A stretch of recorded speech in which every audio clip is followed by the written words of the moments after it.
game on August 9th. Are you wanting to see starters play Nope, this preseason nope, at all? no one. Yeah, I don't me wanna either. see no one.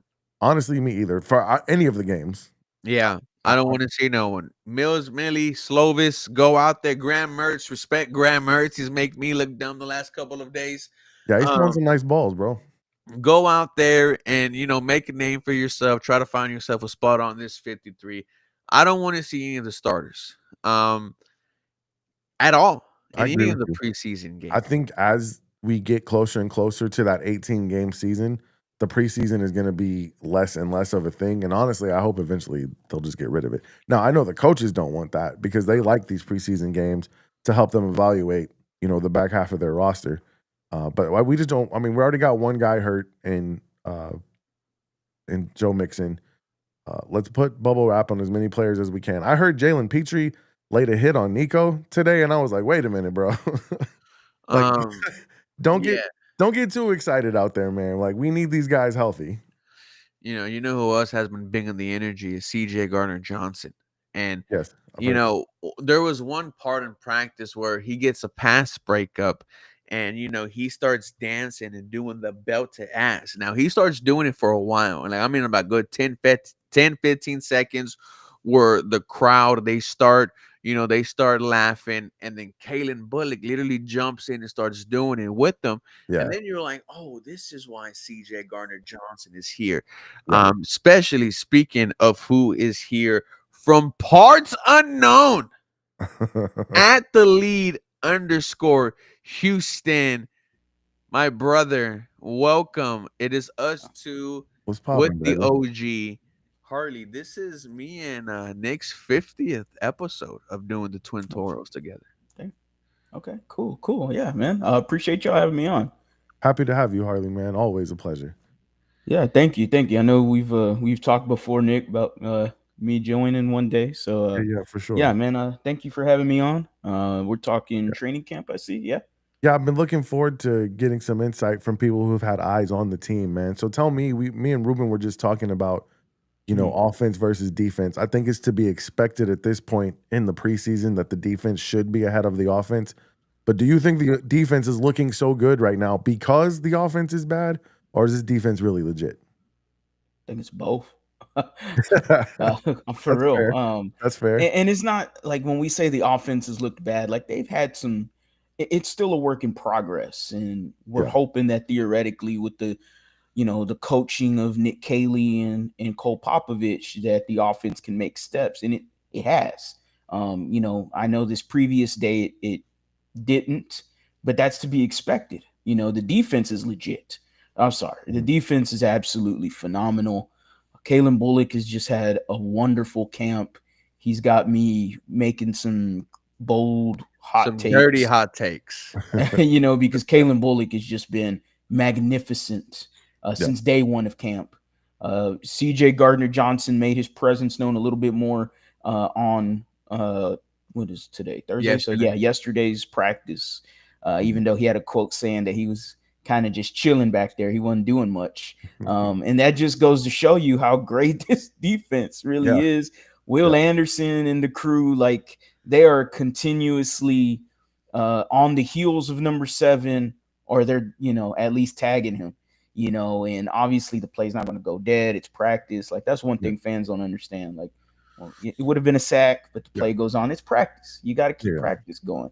You're going to test plays down the field. That's why you had the deep pass to Nico Collins, and he got broken up by Kamari Lassiter and Kalen Bullock. And everyone in my comments like, well, I think it was Schultz. Oh, he had Schultz wide open underneath. Why didn't he give it to him?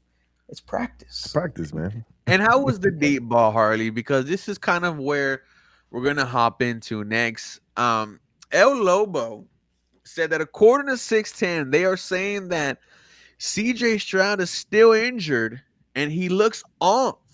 He's getting intercepted and doesn't look like he can put torque on the ball.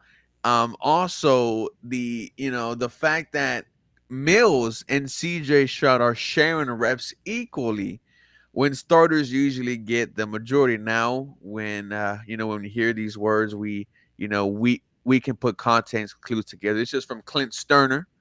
Your thoughts on his comments about CJ Stroud and his lack of reps at training camp. Um, to put it quite simple, I think it's somewhat ridiculous. Just to put it out there, I don't see what he's seeing. I understand he's a quarterback. I understand he's a former player. I get all that, and I understand that anytime he talks about the quarterback position, there's going to be some weight to it because he's a former quarterback, very successful one in college at that. All right, went to the NFL. Okay, he's a third, fourth string guy. He knows the reps that goes when it comes to camp and being a third stringer and fourth stringer. I get that his opinion has weight. I'm not going to downplay it. I just, from the people I've asked when it came to this situation specifically, the same people that are out there in media's credentials and everything, like they've said the opposite. Like they feel like everything's okay. Like there's Yeah. nothing holding back CJ Stroud. It feels like he might imply that there's an injury that is to be had with CJ. Like I don't see it. And it's something that I didn't necessarily pay attention to either. Yeah. I certainly will tomorrow. I will definitely now, because of that statement, like now I'm gonna, okay. So yeah, I record videos and I post them, but now I'll keep a tally. How many of those snaps did CJ take compared to Davis Mills, Kadon Slovis, Graham Mertz? And then I'll differentiate the snaps and I'll differentiate it between pass versus run. And I'll take a tally of it and I'll grab a percentage of day 8 of the Texans training camp. And he said that he's willing to bet a house note. Well, go ahead and send that payment my way, buddy. I'll take that because I feel like I just don't agree with that. I really don't. And I don't know. He's saying, the comment is saying that it's verbatim. I want to take a look into his video again. I don't know if we're butchering it. I don't want to be disrespectful to Clint. Yeah. I don't want to disrespect him in any way. Again, the dude's a former quarterback, so Right. And like he I was knows a saying, little that's bit.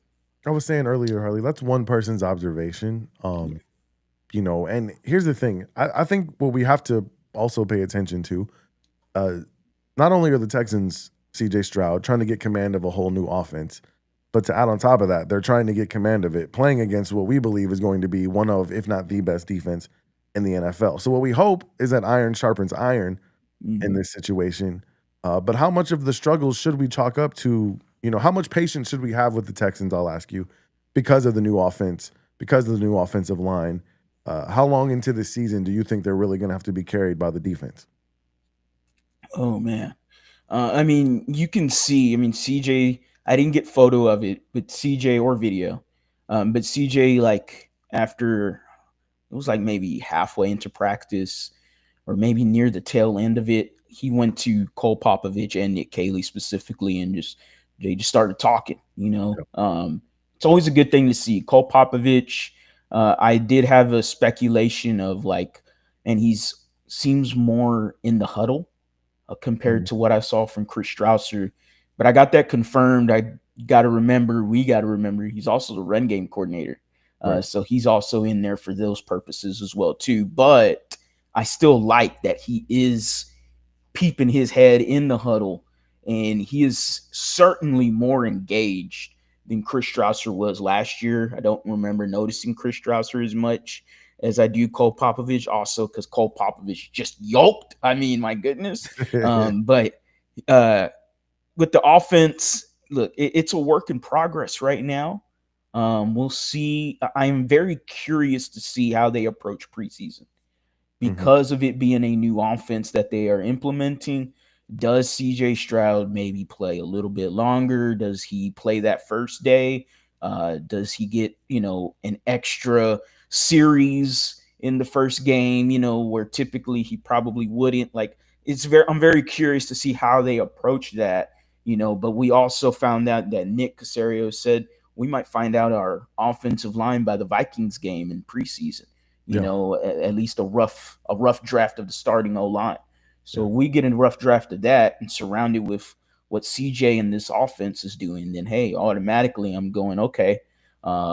Sooner or later the training wheels do have to come off and you got to get it going because the NFL season is about a month away, so let's kick it into gear. Speaking of that, Ruben, I saw this question in the chat. Who's the Texans starting center? Um, well, the last couple of days, I've been on the Jake Andrews train, Mm-hmm. and I think I'm gonna stick with Jake Andrews. I think there's too much of a connection with him and Cole Popovich, and they go back all the way to Troy, Jake Andrews' alma mater, where he said that Cole Popovich was the coach that let him play center, and that's where he had one of his best seasons. When the New England Patriots drafted Jake Andrews, Cole Popovich told them, I just came from New England. If I was still there, I will select Jake Andrews. Now, I think that the race is still at 50-50, but I'm going to go for Jake Andrews. I'm pretty sure Harley might say, Andrews has the lead right now, but Jared Patterson potentially could steal it and end up being the starter for week one. I just think there's too much of a connection between Jake Andrews and Cole Popovich. Yeah, for sure. For sure. I think you and I, as soon as we saw Jake Andrews taking the primary snaps during the, voluntary offseason stuff, we felt like, okay, we know there's a connection coaching wise. So is he just there because he knows the mental part of it? Or is he going to be able to let that translate to the physical part as well and establish himself as the center? Listen, man, we've talked about this many times before. That is a really important position on this offensive line. The connection between quarterback and center is extremely vital. And you know, I personally I think Jake Andrews should be the guy. But Jared Patterson had a very good rookie year at center, so we can't completely dismiss him. But I think we all can agree that the Texans will go as far as this offensive line will allow CJ to carry them. Who do you think, Harley? Yeah, I'm leaning towards Jake Andrews. I think it's more 60-40 to my opinion. Oh, okay. Jarrett Patterson did get in some runs with the ones. That is the only position that we've seen where it has been changed when the ones are out there. Um, so the other four guys have stayed the same. We've continued to see Ariante Ursary lined up at right tackle. I like Jake Andrews. I do. There's the Troy University, connection there between him and Cole Popovich. Um, there's Ruben got me laughing over here. God Man. damn. Acting a fool over there. Thank you Yeah, for man. muting the mic, Rube. That was very kind of you. So there's the connection right there between both of them. So I feel like he had a little bit of a leg up in the competition, something that I just seemed like I didn't pay attention to when they did sign him and moved Popovich to official O-line coach. So I'm gonna lean towards Jake Andrews for now. Forever Royal, RIP Royal. Harley, one other thing I wanted to ask you is, your thoughts on the rookie Ariante Ursary. Now, Nick, when me and Harley were doing Bleacher Report, we asked for some hot takes. Mhm, One of my hot takes was Jake Andrews is going to be starting. mhm. Harley's hot take was Ariante Ursary starting at right tackle, beating Blake Fisher. Harley, what have you seen from Ariante Ursary? I'm starting to believe it, man. I'm starting to buy in. I'm starting to buy stock. Mm. Yeah, it seems like the Texans are definitely buying the stock as well too. Look, he's a rookie from Minnesota. He's a big dude. Okay, he's massive. Huge. And when they signed a guy, Huge. that's an understatement. So when they signed a guy like Trent Brown, immediately I went, okay. To me, I don't feel like Trent Brown's playing. And so I brought up the point on Bleacher Report. To me, Trent Brown is just as similar as Jerry Hughes was to the defensive line. A guy that is a player coach. You ain't gonna see this guy play. I would be shocked. But they're gonna bite that $3.5 million they gave him, and they're gonna keep him on the roster. And they're gonna go, hey, okay, here we go. This is what you're gonna do. You're gonna teach up Ursary, and he's taught the other guys as well too. But it's too coincidental that Ursary's body type is almost as similar, almost because Trent Brown is bigger, Yeah. which is crazy. But I like what I've seen from him so far. Will I say he's head and shoulders above Blake Fisher? No. I don't think Blake Fisher is having the worst camp. I don't think he's having a good camp. but he's still dominating when it comes to the twos and the threes. Unfortunately, when it's up against Will Anderson, it's just not looking pretty for him. Or Yeah. yeah. And unfortunately, when you move forward with that, if Blake Fisher is a starting right tackle, you know, the Houston Texans, were as fans, we're eyeing playoffs. So you're looking at Bills, Chiefs, Ravens. Like, I gotta know Blake Fisher can hold George Karlaftis to one Yes. sack in the game. Mm. You know, can he do that? You know, because the competition is only going to go higher for Blake Fisher and the Texans wherever they go. And if Ursery, who has, I would say, contained Anderson at least better than Blake Fisher, Mhm. um, he had a false start. Blake Fisher had a false start. Blake Fisher had a false start. It took him out. Ursery, they didn't. They They let him worked in. with him. And when he did have the false start, it was more like, okay, you've done some things just a little bit better than Blake Fisher, so we're gonna keep you in there. But Yeah. there was times where Ursery got ate up by Will Anderson too, and nobody even talked about it. You know, so as much as Ursery to me is winning that right tackle spot, I don't think it's as wide a margin as a lot of the national media or local media puts it out to be. Mm. Something I saw that was very encouraging to me from Ariante Archery is there was film of him staying with Will Anderson after practice and having Will Anderson kind of help him uh, with some of his technique. And to me, that's huge, man. I mean, I know this guy's a second round, in the third round. Was he second or third round? Second round pick. Second round Second pick. round. Yeah, they came up in the second round pick. You know, but to already have that type of attitude where he's going to stay after, he's going to work. I think it wouldn't surprise me at all if that work ethic combined with just his freak athleticism as big as he is, it wouldn't surprise me at all. And I loved your take on Trent Brown too, because they are very similar bodies, but also we know as Texans fans, man, this offensive line is one ankle injury away to where you might be strapping up and having to protect CJ Stroud. So that's what I've loved about this Texans team this offseason. It seems like most of their moves that they've made have been depth moves. Let's make this team as deep as possible and as many vital positions as possible. And Ruben and I have talked about this several times, Harley, and you may agree. Really, the only question mark on this team is the offensive line. Yeah, that's really the only one. I think Ruben reiterated on Bleacher Report. Team feels like an offensive line away from a Super Bowl. Uh-huh. You know, and when you take a look at the rest of this roster and you're going, how can I combat that point? And I'm going, okay, CJ, all right, I expect a really good year out of him with Nick Caley. Defense is about a top 5 unit. You look at this wide receiver group, the way they've performed. I mean, you're looking at 4 deep at least at the wide receiver group. The other 2 spots, they could go ahead and battle it out. I don't care who it is. Then you have the tight end group who has really surprised me. It really did, because I had videos leading up to training camp saying, hey, if David Njoku is available at trade deadline, I Go would get not him. mind taking a look. If Yeah. the Ravens are having a problem with Isaiah Likely and Mark Andrews, I would not have a problem taking a look. Now, I know Likely did get hurt, but now I'm going, okay. There's a lot more usage of the tight end position at camp this year than it was last year. There's a lot more play action I've seen. Dalton Schultz has been very good at camp. Brevin Jordan's looked solid. Cade Stover has looked really good at camp. And if all 3 tight ends are going to look like this, it bodes well into the offense in the future for the Houston Texans, especially CJ Stroud. Harley, what do you want to see the preseason look like, man? You talked about it earlier that because of it's a new offense, but do you want to see that? Do you want to see the starters out there? For sure, I do. I do want to see the starters out there. The fans want to see the starters out there. What's best for the team? It depends on how they feel. Are they comfortable? You know, how comfortable are they with the new system? You know, how much have they learned?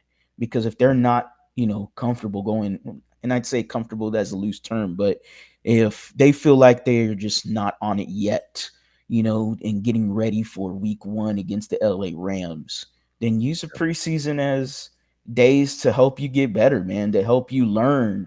You know, there's so much you can learn when it comes to Nick Caley in this offense. There's a lot of other underneath stuff that I've noticed, a lot of crossing routes as well too. The play action, the tight end usage. Christian Kirk looks like he can be an absolute player for this My God. offense. Stay healthy is all I ask. But I'm as knocking on long as some he is snow. healthy, Christian Kirk has made plays at camp. Jalen Noel is electric when that football is in his hands, whether it's kick return or the twos or the threes. You put the ball in his hands, he makes people miss. He makes you look a little silly. He is fun to watch. Yeah, I want to see the starters out there a bit. Harley, I'm glad you brought that up. Ruben, the Texans are putting a lot of faith in some young playmakers at wide receiver. Obviously, when you lose Stephon Diggs, Tank Dell, we know his future is very much up in the air. I guess after offensive line, if there is a question mark on this team, it's are these young playmakers going to be ready immediately? What's your take on the young wide receiver core? I will say that these young boys don't feel like young boys. They don't feel like that they just got into the NFL. Higgins was the talk of OTAs, was the talk of mini camp. He's had himself a good one. Against the twos and threes, he really does look like, the highest drafted wide receiver from Iowa State. When he goes against the ones, it's a little bit of a different story. It's Derek Stingley, it's Kamari Lassiter, but that's all of the Houston Texans wide receivers having some problems when they go against that unit. No, like Harley says, when the ball's in his hands, something great is going to happen. I feel like we're talking about Tank Dell here. We know as a receiver, he's going to make something happen. But Mhm. I think what might be his bread and butter is as a returner. As a returner, we are seeing him be shifty. We are seeing him make some plays. And I think he can make an impact there as well.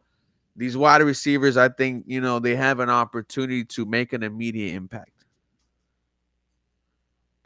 Let's talk about the running back position real quick, guys. Obviously, Joe Mixon, with the injury, he's not going to be playing during the preseason. Honestly, if he was healthy, I don't know if he'd play in the preseason anyway. I think he's kind of at that point in his career. But the Texans do acquire Nick Chubb. Um, this may be an opportunity for Damian Pierce. I don't know. You've got Jawar Jordan. You've got the rookie Woody Marks. What do you guys see and want to see to continue to happen during this preseason? Who would you like to see at the running back position step up? Go ahead, Um, Harley. yeah, I'll say it. Jawar Jordan.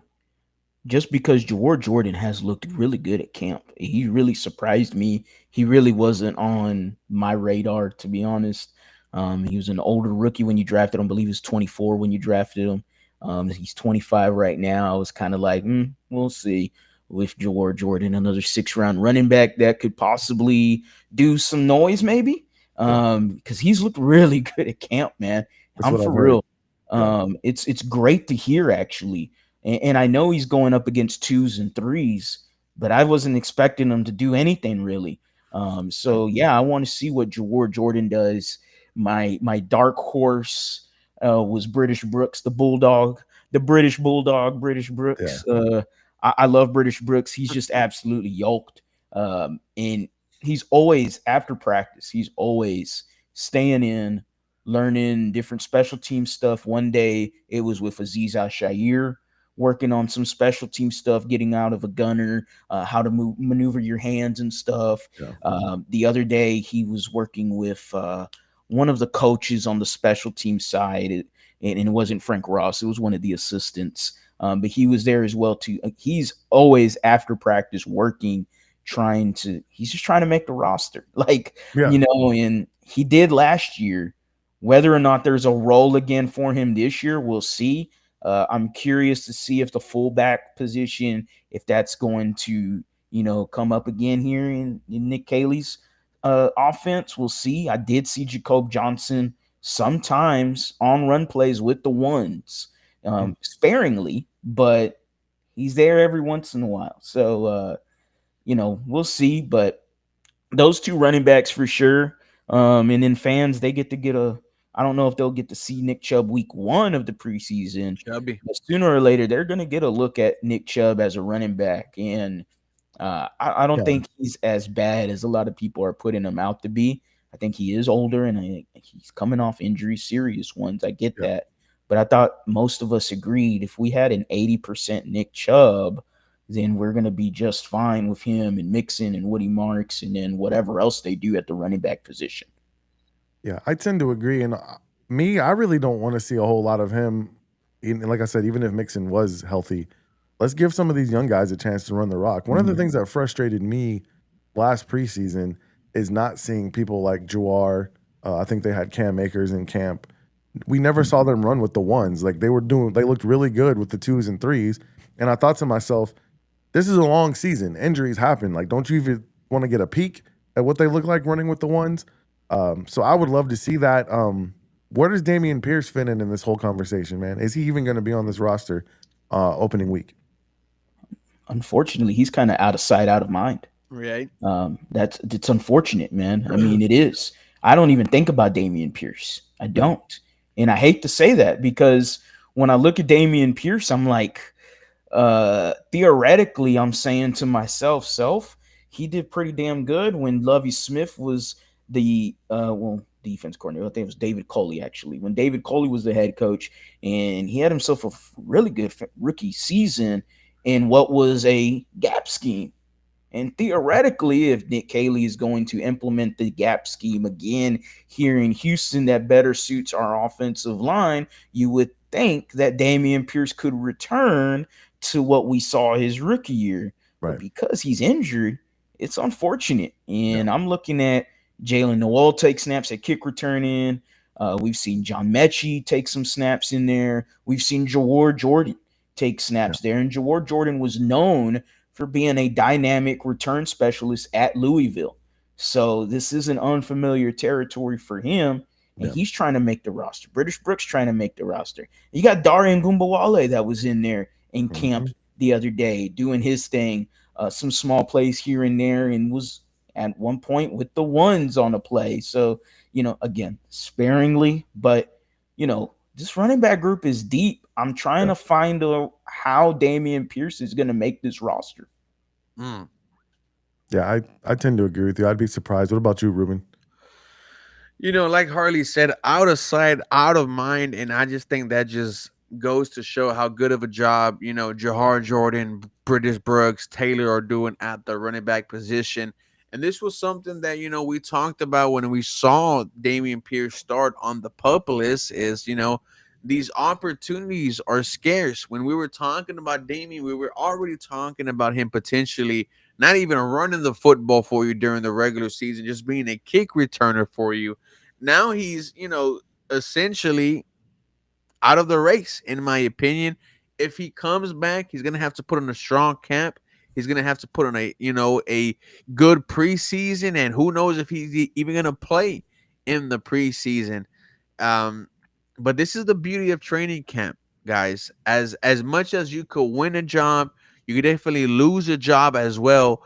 Harley, before we go, I know you were very excited earlier today because a reunion happened, and that reunion was the Houston Astros making a trade with the Minnesota Twins and bringing back Carlos Correa. Your thoughts on the trade? How are you feeling?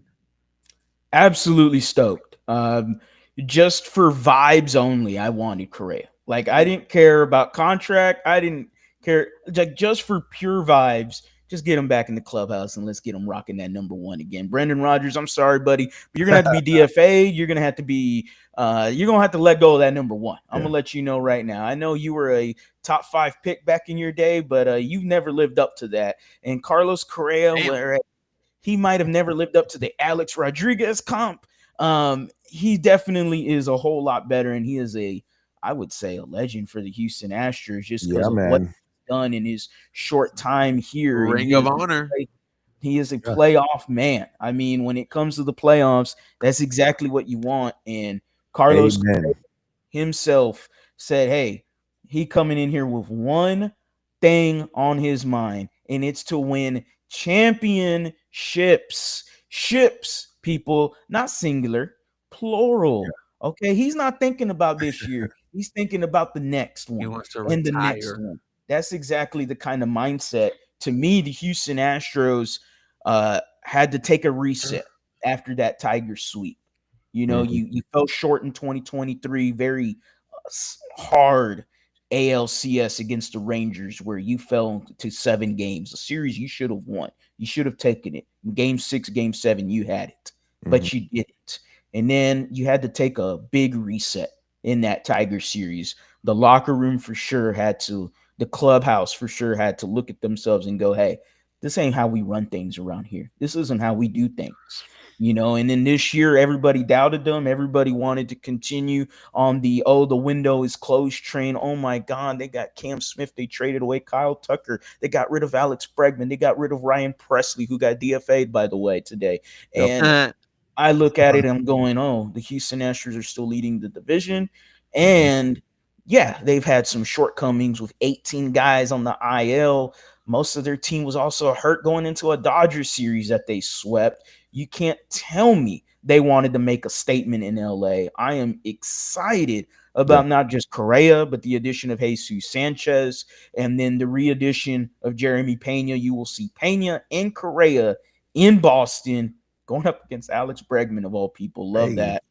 It's fun times for H Town. You got the Astros bringing in reunions and feels like they are on the cusp of a World Series. The Rockets bringing in Kevin Durant, Oof. and you looked at the power rankings and they're number 2 behind the Oklahoma City Thunder. It just makes you go, huh? Okay, Thunder, we got something for y'all this year. You got the Texans, and with all the hype they have going into, at least locally for us fans, it feels a whole lot better than how it felt when you ended the Chiefs. It seems like there's some hope moving forward. You also have the University of Houston with the Mhm. Cougars doing their thing as well. Don't forget about them. H-Town is rocking. And I wanted to make one last point on Joe Mixon. He hasn't played a preseason game since 2021. So if for anybody Enough that is worried, said. that's all I'll say. Yes. I Enough. want you to put the word back on the street, ladies and gentlemen. Yeah. Word back. With that being said, we're going to end tonight's episode. It was a special one for me and Nick. 50 times we have been on the camera together. And we were blessed to have Harley, my guy. I don't know how many times me and Harley have been on the same camera screen together. But ladies and gentlemen, this season is going to be special. We have a lot of things coming up. We had a lot of things fun to announce. There is a big announcement coming from us tomorrow. I almost spilled it early in the beginning, but My fault. guys, keep on looking forward to it. With that being said, that was Harley. That was Nick. I am Ruben. We'll see you guys soon.